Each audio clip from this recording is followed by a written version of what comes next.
Hi, Katie Not Afraidy community. My name is Gina Perkins, and I am one of the authors of Katie Not Afraidy. First, I'm going to ask for your forgiveness. I have never even come on our community pages live, and that is because I have been so busy behind the scenes trying to create something really wonderful in the world of anxiety advocacy, especially for children. So there are going to be more and more nuggets coming your way. Trust me when I say that there's some really special things in the works. But for now, I've had some thoughts on my mind, and I thought, gosh, I should probably come on here. Yes, I am sitting on my bedroom floor. What you will know about me is that I do life pretty authentically, and the truth of the matter is, we just got home from school and work.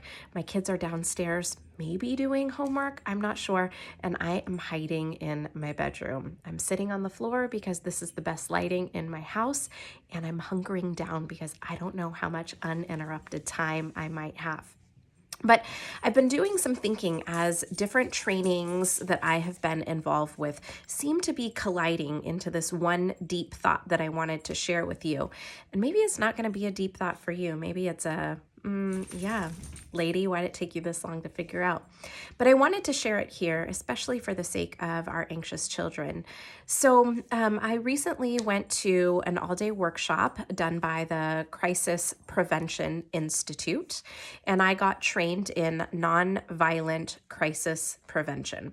So that is number one training. Number two is I'm currently taking a class. It's an ethics class, but I've been reading this fascinating book called Trauma Stewardship, and it talks a lot about secondary trauma. And in my field, I am a paraeducator in a public school.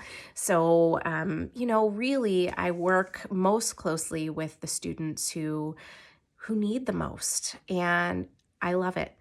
But through that job and through, gosh, any service oriented job, we are exposed to secondhand trauma.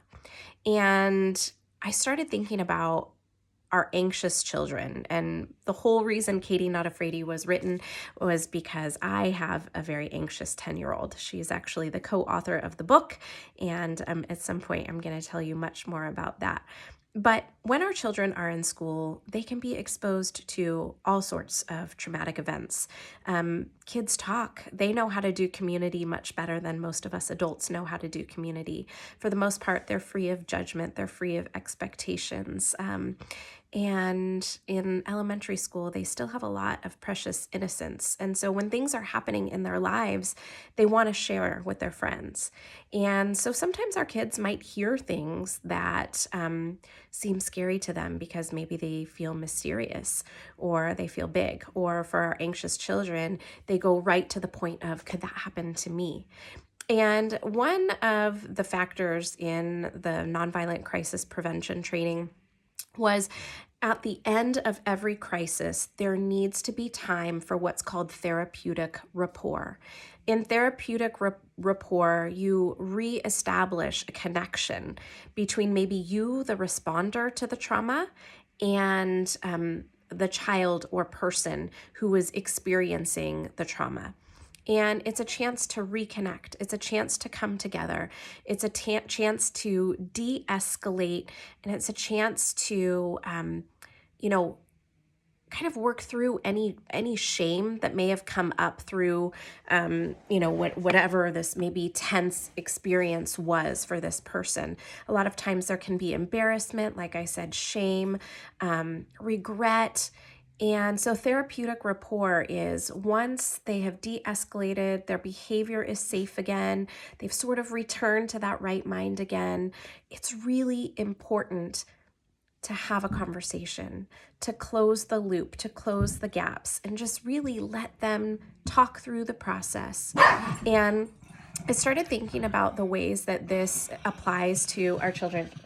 Do you see real life right now? Okay. I have 3 dogs, and they're going to pick now to fight with one another because I'm talking. So I was thinking about this therapeutic rapport as it relates to our children, and I was thinking, oh my gosh, how many times have we heard when your kids get home from school, the worst thing you can ask them was, how was your day? or did you have a good day? Because they're going to, or I'm sorry, did you have a good day? Because they're going to say yes or they're going to say no. And a lot of times that's going to be the end of the conversation, right? Or did you, how was your day? Good, fine. And that's the end. And so we have heard a lot of research on coaching different conversation starters, right? What was the best part of your day today? Gosh, was there a part of your day where you felt really challenged? Tell me about that. What lit you up today? Things like that. We've heard the what was the rose? What was the thorn? What was the high? What was the low? And I just wanted to expand on that a little bit, because I don't think it's just about getting our children to talk, even though that is wildly important, right? For the connection factor and for understanding what's happening in their world so that you can really provide the best support and counsel for them according to what their exposures are throughout the day. But I also started thinking about it in terms of therapeutic rapport, right? What is happening in our children's day at school that may feel traumatic for them, that was ended abruptly? Maybe they witnessed a fight on the playground, and the end of that was when the teacher whisked the involved students up to the office, and your child as a witness was just left with what they saw and maybe feelings that it brought up. Or maybe there was somebody who got upset in their classroom and perhaps that person threw a chair, and then there was never any closure for your child who was maybe an innocent bystander in that environment.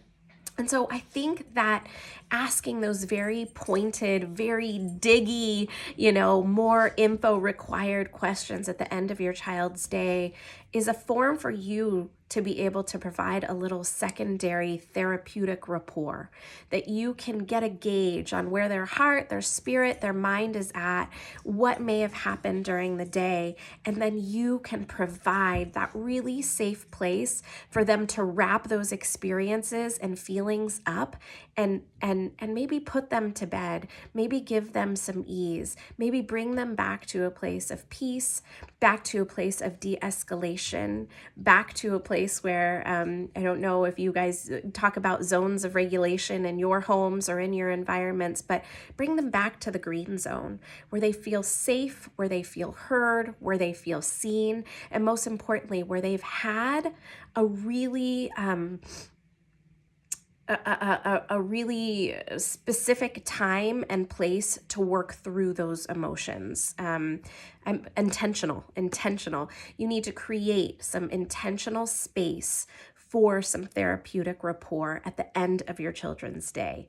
So I just wanted to throw that out there. I wanted to build a little bit on the don't ask them yes or no questions, because it's more than just information gathering. It's healing. It's part of their healing process at the end of every day. So I hope you find that helpful. I would love to know your thoughts, and I would really love to hear what your favorite go-to at the end of the day questions are back to your kids. How do you get them to talk and share with you? Do you have a go-to? Do you use highs? Do you use lows? What is it? What do you ask?